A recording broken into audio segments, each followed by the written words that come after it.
मैं एक पाकिस्तानी जासूस भारत में अपने मिशन के दौरान अहमदनगर से 2 अहम तरीन फाइलें हासिल कर चुका हूँ। मजीद तफसीलात जानने के लिए इसी सिलसिले की पिछली किस्तों को मुलाहिजा फरमाइए और बेल आइकन को दबाकर इस चैनल को सब्सक्राइब कीजिए ताकि आपको हमारी तमाम वीडियोस बगैर किसी ताखीर के फौरन मिलती रहें। तो आइए कहानी की तरफ चलते हैं।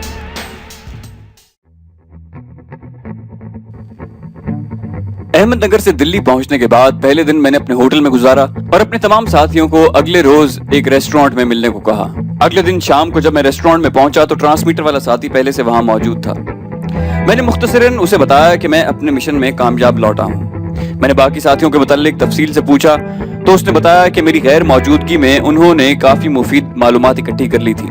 मैंने उसे कहा कि बाकी तीनों को भी तुम अगले रोज लेकर ठीक इसी वक्त इसी रेस्टोरेंट में आ जाना, लेकिन इस वक्त सबसे जरूरी और अहम काम यह है कि ट्रांसमीटर के जरिए एक पैगाम भेजना है। क्या तुम अपने होटल से ट्रांसमीटर पर आजमाइशी राब्ते की कोशिश कर सकते हो? उसने इस बात में जवाब दिया तो मैंने उसे कहा कि अभी फौरन होटल चलो, मैं पैगाम लिख कर देता हूँ और उसे मेरे सामने ट्रांसमिट करूँ। हम दोनों इकट्ठे कैरोनेशन होटल में पहुंचे। बाकी साथियों को पता भी नहीं चला और हम ट्रांसमीटर वाले कमरे में दाखिल हो गए। कमरा एहतियात से बंद किया। ये कमरा होटल में दूसरी मंजिल पर कोने में था। हमने खिड़कियां खोल दी। मेरे साथी ने ट्रांसमीटर निकाला और कमरे की बिजली से उसे चालू करने लगा। मैंने पैगाम लिखा, अशद जरूरी, इलावा डाक के 2 इंतहाई अहम फाइलें भेजना है। एक की बजाय 2 कुरियर भेजें। मुझसे पहले वाला कुरियर ही मिले लेकिन दूसरा कुरियर उसकी निगरानी करे। जब ये पैगाम भेज दिया गया और जवाब में रिसीव्ड का पैगाम हमें मौसूल हुआ तो मुझे तसल्ली हुई। उस दौर में एक नहीं बल्कि 10 ट्रांसमीटर खुफिया पैगामात पाकिस्तान भेजते थे। हर एक के लिए मुख्तलिफ कोड था और जवाब भी खुफिया कोड में ही आता था, जिसको डीकोड करने का तरीका हमें ट्रेनिंग के दौरान सिखाया गया था। यहाँ पर एक अहम बात बताता चलूं कि ट्रांसमीटर का इस्तेमाल सिर्फ इंतहाई जरूरत और इमरजेंसी के लिए ही किया जा सकता था और बहुत ही थोड़े वक्त के लिए। भारतीय एजेंसियों को भी इल्म था कि पाकिस्तान से भारत पैगाम ट्रांसमिट होते हैं और उन्होंने शायद हमारी 1-2 फ्रीक्वेंसीज तक रिसाई भी हासिल कर ली थी।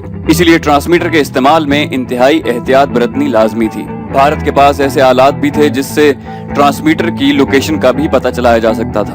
पैगाम भेजने के बाद मैं उसी रेस्टोरेंट में आ गया और ट्रांसमीटर वाले साथी को कहा कि आधे घंटे में वो बाकी तीनों को भी लेकर वहीं पहुंचे। उसने मुझे बताया कि हम चारों होटल में मुख्तलिफ कारोबारी लोगों की हैसियत से ठहरे हुए हैं और डाइनिंग हॉल में एक दूसरे से मुतारिफ भी हो चुके हैं और ये तारुफ कुछ दोस्ताना रंग भी इख्तियार कर चुका है और अब हम अक्सर लॉबी में और रेस्टोरेंट में मिलते हैं, बल्कि चंद मिनट का वक्फा देकर बाहर भी एक साथ ही निकलते हैं। आध पौन घंटे के बाद हम पांचों कनॉट प्लेस के एक रेस्टोरेंट में इकट्ठे हुए। सबसे पहले तो मैंने उन्हें मुख्तसरन बताया कि मैं अपने मिशन में कामयाब लौटा हूँ। फिर मैंने ट्रांसमीटर वाले साथी से ग्रुप लीडर का चार्ज लिया और उन्हें कहा कि मेरी गैर मौजूदगी में अपनी कारकर्दगी से मुझे मुतला करें। सबसे बड़ी खबर जो उन्होंने मुझे बताई वो ये थी कि मोहल्ला फराश खाना दिल्ली में उन्होंने एक 3 कमरे का मकान तलाश कर लिया है जो एक मुसलमान की मिल्कियत है। इस 2 मंजिला मकान की दूसरी मंजिल किराए के लिए खाली है। किसी एक होटल में ज्यादा दिन कयाम होटल वालों को शक में डाल सकता है। मकान के 2 अतराफ और सामने भी मुसलमानों के मकान हैं। मालिक मकान को हमने ये बताया कि हम मुसलमान हैं और कारोबार के सिलसिले में दिल्ली में एक होटल में हमारी मुलाकात हुई है। क्योंकि हमें अक्सर दिल्ली आना और काफी रोज तक रहना होता है, इसलिए हम चारों ने ये फैसला किया है कि एक मकान किराए पर ले लिया जाए। मालिक मकान मान गया। किराया और पेशगी तय कर चुके हैं, सिर्फ आपकी इजाजत की जरूरत है। मुझे ये तजवीज बहुत पसंद आई क्योंकि दुश्मन मुल्क में मुसलमान जासूसों का हिंदू बनकर रहना और खुसूसन किसी एक होटल में बहुत अरसा कयाम करना उन्हें किसी भी सूरत में शक में डाल सकता है। बल्कि एक ऐसा इंसान जिसने अपनी सारी जिंदगी मुसलमान के तौर पर गुजारी हो, हिंदू के रूप में रहने के बावजूद भी वो किसी मकाम पर एक ऐसी गलती कर सकता है जिससे उसकी असलियत जाहिर हो सकती है। हम इस किस्म का कोई रिस्क लेने के लिए तैयार नहीं थे और बाद में कुछ वाकयात ऐसे पेश आए भी जिसमें दानिस्ता तौर पर मुझसे कुछ ऐसी गलतियां हुई जिनकी वजह से मैं दुश्मन की गिरफ्त में आते आते बचा। खैर, मैंने उन्हें मकान किराए पर लेने की इजाजत दे दी। एक और कामयाबी जो उन्होंने हासिल की वो ये थी कि भारतीय आर्मी चीफ के हेडक्वार्टर के बाहर मोबाइल और स्टैटिक सर्विलेंस करके उन्होंने हेडक्वार्टर में काम करने वाले चंद सिविलियन एहलकारों की दफ्तरी पोजीशन और रिहाइश गाहों का पता चला लिया था। ये खासी अहम मालूमात थी जो हमारे आइंदा मिशंस में बहुत मुफीद साबित हो सकती थी। तरबियत याफ्ता फौजी तो खासे मोहतात होते हैं, लेकिन सिविलियन मुलाजमीन बिल्कुल हमारे मुलाजमीन की तरह लापरवाही बरतते हैं और उन्हें काबू करना निस्बतन आसान होता है। कुछ और मालूमात भी उन्होंने मुझे दी और करीबन 1 घंटे की मीटिंग के बाद हम सब ने अपनी अपनी राह ली। मैंने उन्हें 2 दिन बाद ठीक उसी जगह उसी वक्त पर मिलने को कहा। उन 2 दिनों में उन्होंने मकान किराए पर लेकर शिफ्ट करना था। अहमदनगर से 2 फाइलें तो मेरे कब्जे में आ चुकी थी। لیکن سب سے بڑی پریشانی یہ تھی جس کا کوئی حل نظر نہیں آتا تھا کہ میں نے یہ فائلیں اپنے کانٹیکٹ کے حوالے کرنی تھی اور کانٹیکٹ نے یہ فائلیں لاہور میں میرے سینئرز کو پہنچانی تھی۔ بارڈر کراس کرنے میں ابھی تک وہی خطرات تھے۔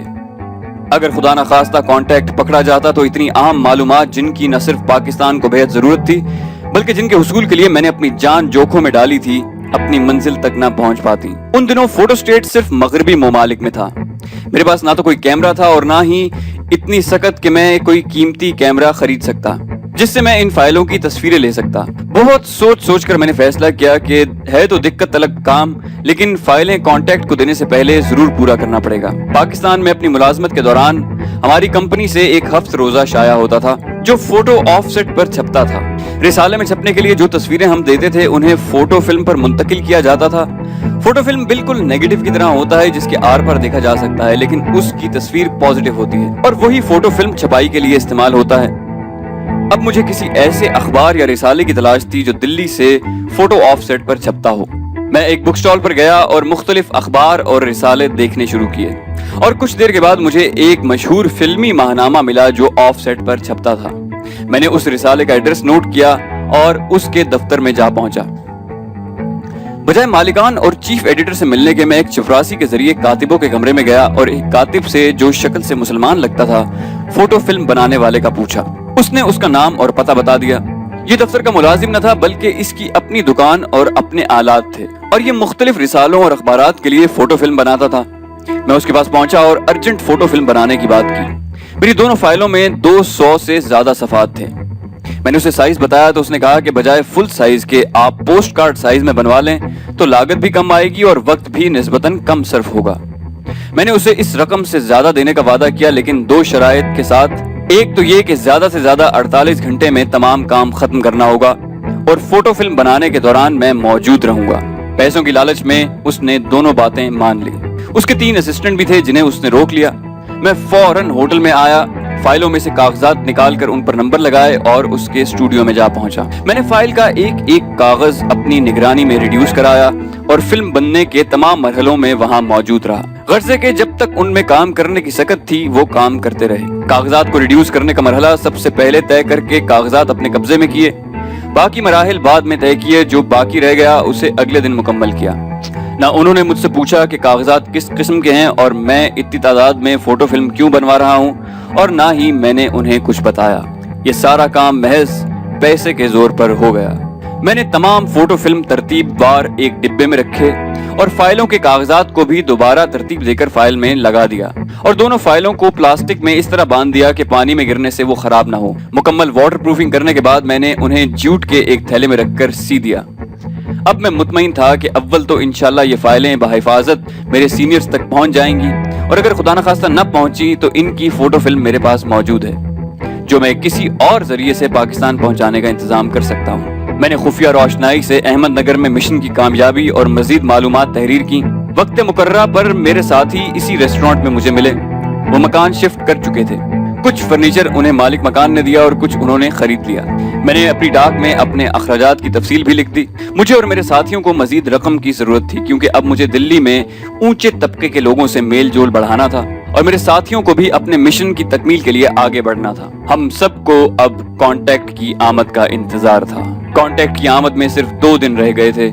میں نے ان 2 دنوں کی شامیں اشوکا اور اکبر ہوٹل میں گزاری اور اب میں نے اپنی پوری توجہ سروسز کلب میں داخل ہونے اور وہاں راہ و رسم بڑھانے پر مرکوز کر دی۔ مقررہ دن اور وقت پر کانٹیکٹ ہمیں ملا۔ اس نے مجھے اشارے سے بتایا کہ اس کے ہمراہ ایک اور آدمی بھی بھیجا گیا ہے اور وہ نزدیک ہی کھڑا ہے۔ اپنی تسلی کے لیے میں ٹہلتے ٹہلتے اس نئے آدمی کے قریب سے گزرا اور سگریٹ جلانے کے لیے اس سے ماچس مانگی۔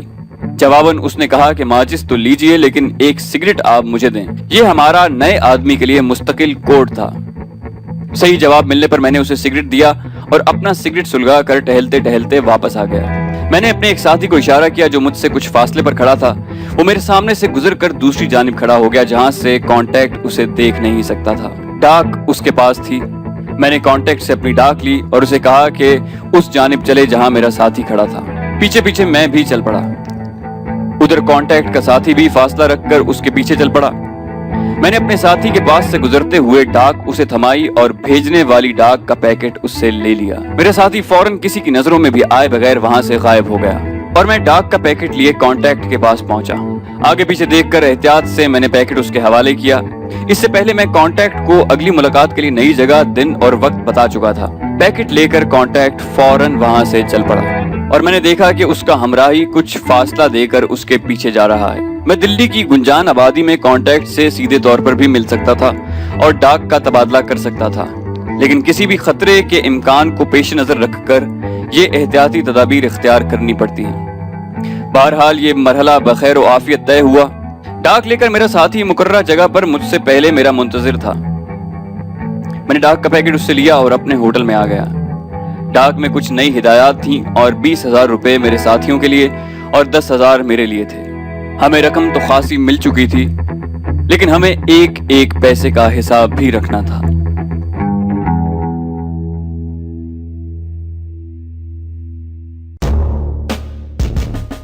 तो दोस्तों, ये थी हमारी आज की वीडियो। अगर आपको हमारी वीडियो पसंद आई हो तो इसे लाइक कीजिए, शेयर कीजिए और सब्सक्राइब करना मत भूलिए। सब्सक्राइब करने के लिए सर्च बटन पर क्लिक कीजिए या बेल आइकन को दबाइए और कमेंट करके हमें बताइए कि आपको हमारी वीडियोस कैसी लग रही हैं। हम मज़ीद वीडियो लेकर आपके लिए जल्द ही हाजिर होंगे। अपना बेहद ख्याल रखिएगा। अल्लाह हाफिज़।